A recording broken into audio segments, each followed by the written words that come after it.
Hey there, it's Simone Outeridge from Liberate Your Living, and I wanted to share with you today something that happened in my house this morning. And it was around my eldest son, who is nearly 7, and he's been really loving listening to some audio books from Roald Dahl.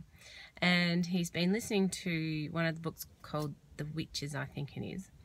And then this morning he comes into the bathroom and he says to me, "Mummy, can you come out to the lounge room with me because I'm scared?"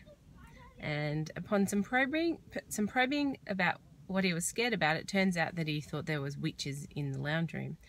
And I thought this is a really good example of the stories we tell ourselves that stop ourselves from doing stuff. I mean, he's been in the lounge room millions of times before, didn't need me there, and all of a sudden, because of this book, The Witches, he is making these particular witches mean that they're scary and thinking that they're everywhere, when in fact they're not.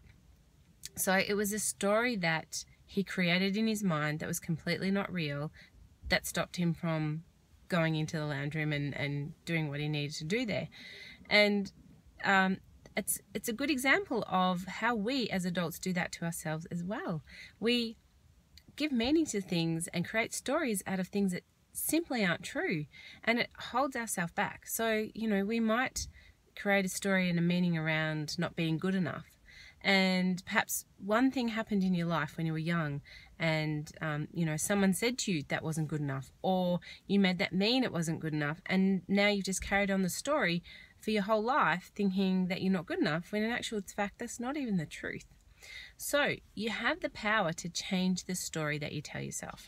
Now, like Pantene, it won't happen overnight, but it will happen with a lot of practice and catching yourself in the moment of those limiting stories and switching it around, changing the language, changing the story. So create a go-to story. So maybe it's like when you say, "Oh, I couldn't do that because I don't have enough experience," then change the story to, "Well, I'm going to do that even though I don't have enough experience," or "I trust myself enough to give it a go and see what happens." So you have the power to change the story that's in your mind. Go forth. May the fourth be with you. May the power be with you to change your own story. Have fun with it as well, and have a liberating life. Have an awesome day as well, and I'll talk to you soon. Bye.